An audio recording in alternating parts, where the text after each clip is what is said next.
Quizá deberíamos poner un marcador, bromeó Lipidius. Seguro que los tributos les resultaría útil, repuso Coriolanus. En serio, es una buena idea. De repente, Lucy Gray levantó la cabeza de golpe, y las provisiones que llevaba en la falda cayeron al suelo cuando se volvió para salir corriendo. Había oído algo que no estaba al alcance de los espectadores. Tritch salió de detrás de la barricada, hecha en mano, y la agarró por la muñeca al pasar junto a la viga. Lucy Gray se dio la vuelta, cayó de rodillas y forcejeó mientras el chico levantaba el arma. ¡No!, gritó Coriolanus, que se puso en pie y empujó a Lipidius a un lado. ¡Lucy Gray! Entonces, dos cosas sucedieron a la vez. Mientras el hacha caía, la chica se lanzó en los brazos de Tritch y se agarró a él, con lo que evitó el impacto del arma. Quedaron envueltos en aquel extraño abrazo un buen rato, hasta que Tritch, horrorizado, abrió mucho los ojos, empujó a Lucy Gray, soltó el arma y se arrancó algo de la nuca. Su mano salió disparada con los dedos alrededor de una serpiente rosa chillón. Después se hincó de rodillas y la aplastó contra el suelo una y otra vez hasta que cayó fulminado, todavía con el cuerpo sin vida de la serpiente en el puño. Con la respiración agitada, Lucy Gray se dio la vuelta para buscar con la mirada a Ripper, pero el chico seguía meciéndose, sentado en las gradas, momentáneamente a salvo. Se llevó una mano al corazón y saludó a la audiencia. Mientras el público del salón aplaudía, Coriolanus dejó escapar el aliento de golpe y se volvió a recibir el aplauso. Porque lo había conseguido. Ella lo había conseguido. Con los bolsillos llenos de veneno, era una de los dos últimos. Debía de haberse guardado la serpiente rosa en el bolsillo, igual que como había hecho con la verde en la cosecha. ¿Habría más? ¿O había matado a Tritch con la última? Era imposible saberlo, pero la mera posibilidad de otra arma reptiliana hacía que Lucy Gray pareciera mortífera. Lipidius acompañó a Vipsania, quien le dio las gracias a los vigilantes, aunque con los dientes apretados a la salida. Y Coriolanus se dejó caer en el asiento y observó su tributo reclamar el banquete que le habían enviado. Se inclinó hacia ella y Clemencia susurró. «Me alegro que seamos nosotros», le respondió con una sonrisa cómplice. Lucy Gray alisó los envoltorios y dispuso toda su comida con elegancia. Coriolanus recordó su picnic en el zoológico. ¿Estaba representando esa escena para él? Se le encogió el corazón al revivir el beso. ¿Habría más en su futuro? Durante un minuto soñó despierto que Lucy Gray estaba ganando. Salía del estadio y vivía con él en el ático de los Snow, de que de algún modo habrían logrado salvarla de los impuestos. Él asistiría a la universidad con el premio Plint, mientras que ella se convertía en la estrella del reabierto club de Pluribus, porque el Capitolio permitiría que no se marchara. Y bueno, no había pulido todos los detalles, pero el caso era que conseguía quedársela, y quedaría así con él, tenerla a salvo y a la mano, admirada y admirándolo, dedicada a él, y completa e inequívocamente de Coriolanus. Si lo que había dicho Lucy Gray antes de besarlo, en mi corazón ya solo queda sitio para un chico y ese eres tú, era cierto, entonces ¿no querría ella lo mismo? Detente, pensó. Nadie ha ganado nada todavía. La chica se había comido ya casi todo, así que le pidió más. Un envío mucho más grande para que pudiera guardarlo y vivir con él los días siguientes, por si decidía esconderse y esperar a que muriera Ripper. Era un buen plan, con poco riesgo para ella e inevitable si el chico seguía negándose a comer. Pero, ¿y si no lo hacía? ¿Y si recuperaba la razón y decidía comer de la ilimitada cantidad de regalos que Clemencia podría proporcionarle? De ser así, todo se resolvería de nuevo con un enfrentamiento físico, y Lucy Gray estaría en clara desventaja, a no ser que contara con más serpientes. Después de que los drones soltaran los suministros, la chica los clasificó y se los guardó en los bolsillos, que no parecían tan espaciosos para tanta comida y bebida, además de la serpiente, pero era una joven muy astuta. Ni siquiera la había visto sacar la serpiente que había matado a Tritch.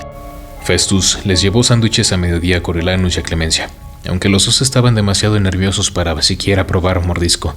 El resto de los alumnos comió en sus asientos. Nadie quería perderse ni un solo segundo. Coriolanus oía debates susurrados pero apasionados sobre quién ganaría al final del día. No recordaba que a nadie le hubiera importado tanto los juegos. El implacable sol empezaba a secar la arena y a absorber los charcos, de modo que solo quedaban ya unos pocos de los que pudiesen ser bebidos. Lucy Gray descansó sobre unos escombros con la falda extendida para captar los rayos del sol. la tranquilidad trajo consigo a Loco, que ofreció un pronóstico detallado del tiempo, incluida una alerta por subida de temperaturas y consejos para evitar los calambres, el agotamiento y los consiguientes golpes de calor. La cola en el puesto de limonada de las puertas del estadio era larga, y la gente se protegía con paraguas o se apretujaba con las pocas sombras disponibles. Hasta el fresco del salón Havensby empezó a fallar, así que los estudiantes se quitaron las chaquetas y se abanicaban con los cuadernos. A media tarde, la escuela les llevó ponche de fruta, lo cual le dio al acontecimiento a un aire festivo. Lucy Gray procuró mantener a Ripper a la vista, aunque él no intentó acercarse a ella. De repente, la chica se levantó, como si estuviera impaciente por terminar con aquello, y regresó junto al cadáver de Trich. Tras agarrarlo por un tobillo, empezó a arrastrarlo hacia la morgue de Ripper. Este pareció despertarse en cuanto ella tocó el cuerpo. Se inclinó hacia adelante, gritó algo inteligible y bajó corriendo de las gradas. Lucy Gray soltó a Trich y corrió hacia el túnel más cercano. Ripper tomó el relevo, transportó a Trich hasta colocarlo en la ordenada fila de tributos muertos y lo tapó con los restos de la bandera. Satisfecho, inició el camino de regreso a las gradas, pero cuando acababa de llegar al muro, Lucy Gray salió corriendo de un segundo túnel, agarró uno de los trozos de bandera que cubrían los cadáveres y gritó. El chico se dio la vuelta y corrió detrás de ella. Lucy Gray se escondió a toda prisa detrás de una barricada. Ripper dejó la bandera en su sitio y remetió la tela por debajo de los cadáveres para fijarla en un sitio antes de apoyarse en un poste para descansar. Al cabo de unos minutos pareció dormirse, con los ojos cerrados para protegerse del sol. Lucy Gray salió de nuevo disparada. Tiró de uno de los trozos de tela y esta vez lo arrastró por el suelo detrás de ella. Para cuando el chico se percató de lo que había hecho, ya estaba a 50 metros de él. La indecisión de Ripper le permitió poner más distancia de por medio, así que arrastró la bandera hasta el centro del campo, donde la soltó y corrió hacia las gradas. Enfadado, Ripper corrió a recuperar su bandera. Dio unos pasos hacia de la chica, pero el cansancio le había pasado factura. Se llevó las manos a las sienes, jadeó muy deprisa a pesar de no estar sudando. Como la reciente actualización de Loco les había recordado, podría ser un síntoma de un golpe de calor. Está intentando que corra hasta que caiga muerto, pensó Coriolanus, y puede que funcione.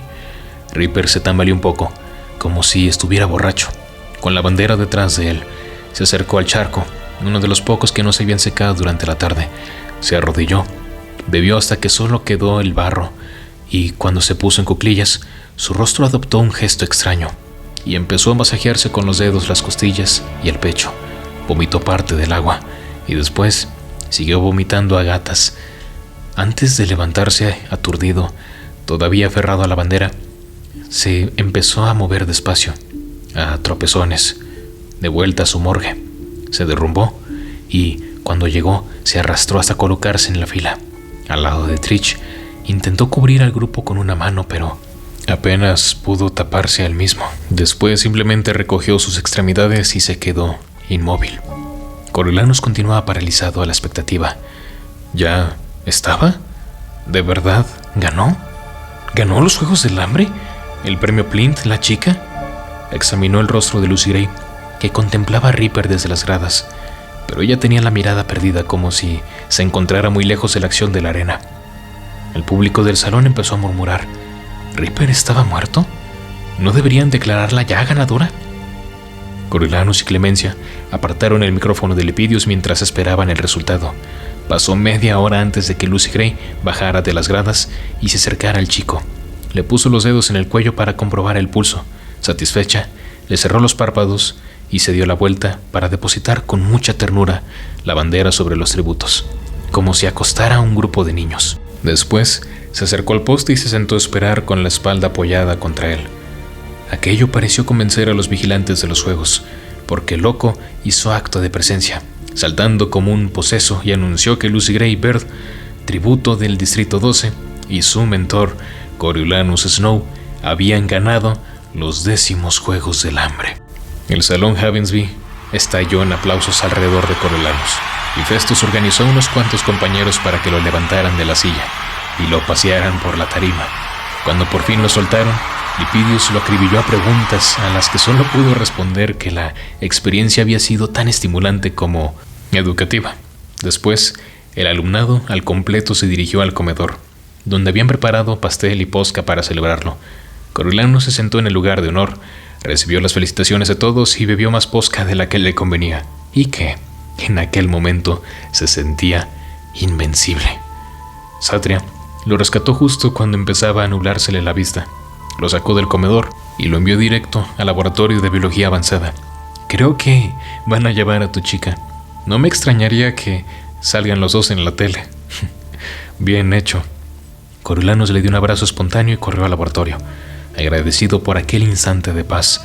Los labios se le estiraron en una sonrisa de loco. Había ganado gloria y fortuna, y puede que también amor.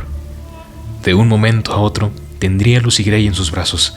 Ah, sí, los Snow siempre caen de pie, está claro. Se obligó a relajar las mejillas al llegar a la puerta. Se alisó la chaqueta para disimular lo borracho que estaba. No creía que fuera buena idea que la doctora Gao lo viera así. Cuando abrió la puerta del laboratorio de biología avanzada, el decano Highbottom, solo él, sentado a la mesa, como siempre. Cierra la puerta. Coriolanus obedeció. Puede que el decano quisiera darle la enhorabuena en privado o incluso disculparse por sus abusos. Los que caen en desgracia podrían necesitar algún día de las figuras emergentes, pero al acercarse al decano, un terror helado se apoderó de él. Allí, sobre la mesa, como muestras de laboratorio, habían 3 artículos: una servilleta de la academia manchada de ponche, la polvera de plata de su madre y un pañuelo blanco mugriento.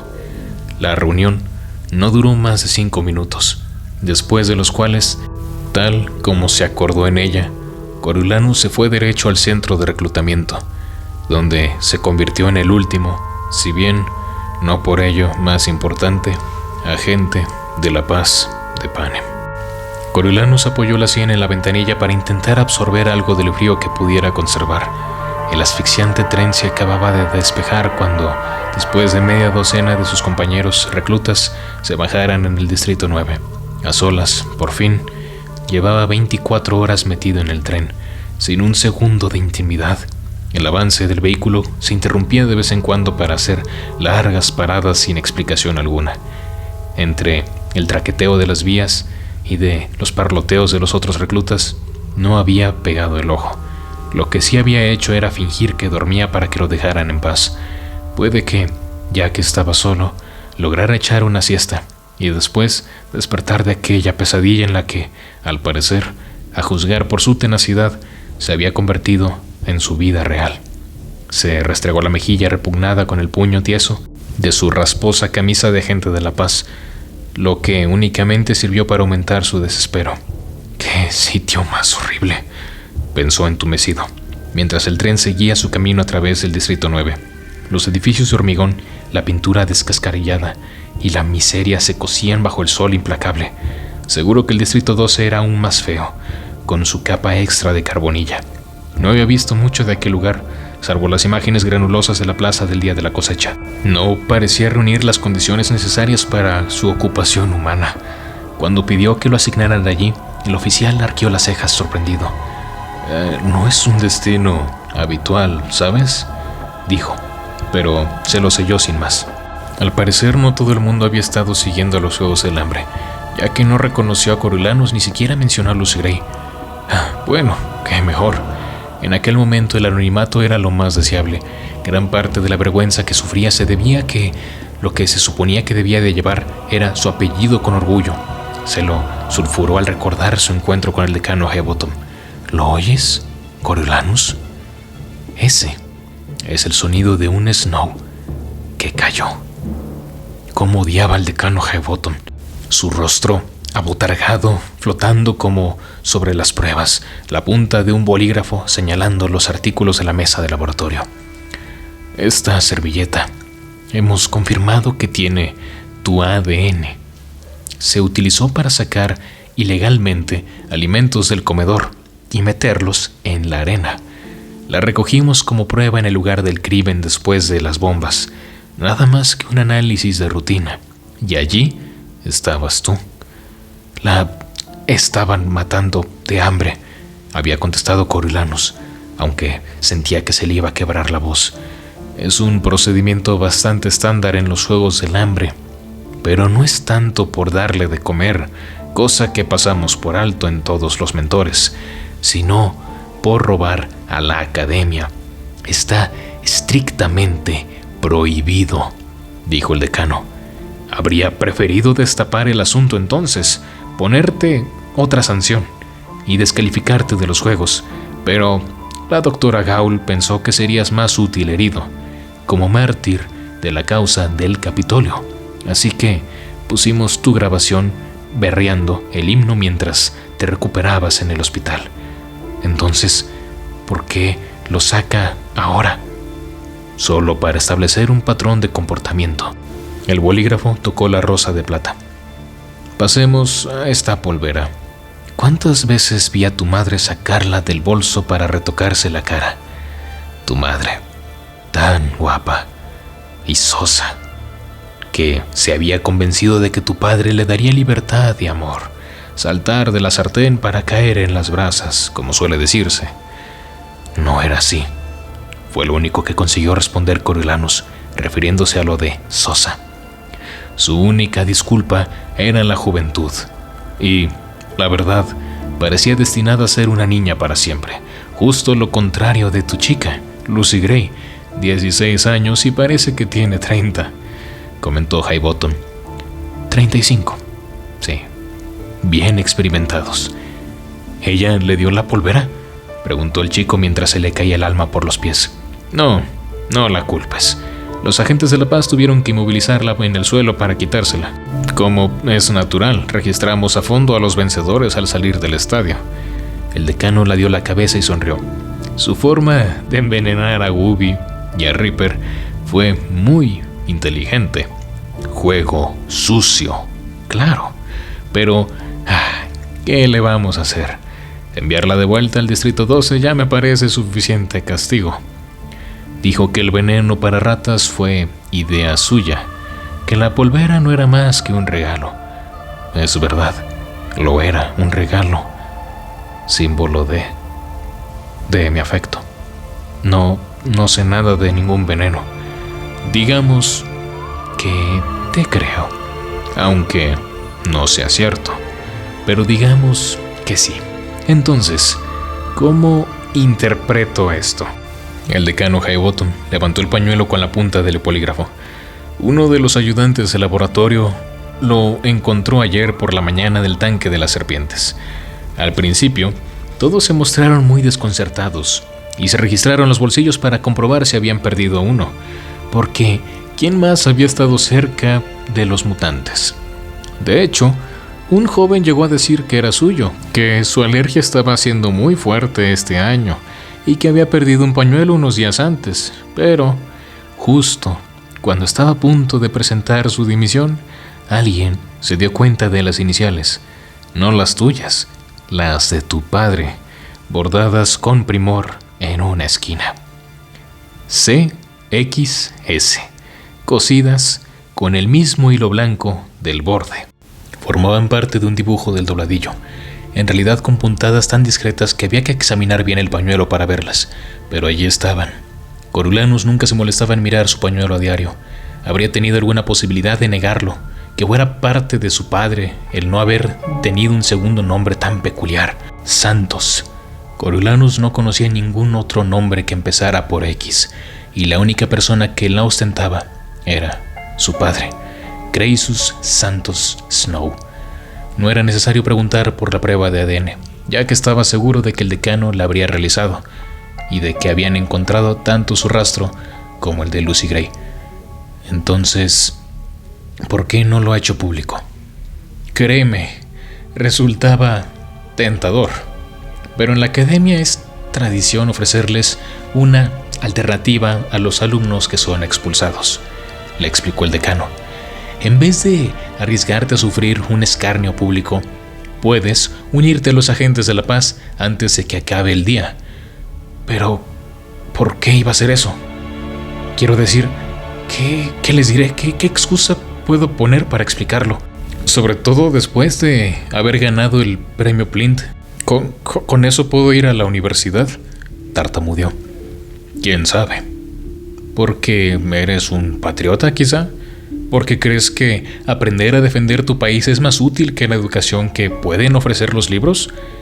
El decano Hebottom se echó a reír. ¿Por qué crees que los Juegos del Hambre te han cambiado o algo así? Y no sé, has decidido ir allá donde Panem más te necesita. Eres un joven inteligente, Coriolanus. Seguro que se te ocurre algo. Pero... La cabeza le daba vueltas. Entre la posca y la adrenalina. ¿Por qué? ¿Por qué me odia tanto? Le espetó. Creía que era amigo de mi padre. Yo también lo creía, respondió el decano. Hace tiempo, pero al final resultó que solo le gustaba porque podía utilizarme. Incluso ahora lo hace. Está muerto. ¿De qué está hablando? Lleva años muerto. Y se lo merece. Pero de alguna manera está vivo en ti. El decano lo examinó con la mano, como si estuviera espantando a una mosca. Será mejor que te des prisa. La oficina cierra dentro de 20 minutos. Si corres puede que llegues a tiempo. Así que eso hizo. Corrió y corrió sin saber qué más podía hacer. Después de alistarse fue directo a la ciudadela, con la esperanza de suplicarle piedad a la doctora Gaul. Le denegaron la entrada, incluso después de decirles que se le habían infectado los puntos. Los agentes de la paz llamaron al laboratorio, y desde allí respondieron que se fuera a un hospital. A uno de los guardias se le dio pena y aceptó intentar entregarle un último ensayo a la doctora Gaul. Sin promesas ni garantía de nada, en el margen, Coriolanus empezó a garabatear una nota en la que rogaba que intercediera por él, pero se daba cuenta de que era inútil, que así simplemente acabó por escribir un simple gracias. No sabía muy bien por qué se las daba, se negaba a permitir que la mujer se alimentara de su desesperación. De camino a casa, las felicitaciones de los vecinos eran como puñales que se le clavaban en el corazón. Pero la verdadera agonía llegó cuando entró al piso y lo recibieron con bocinas de hojalata y vítores.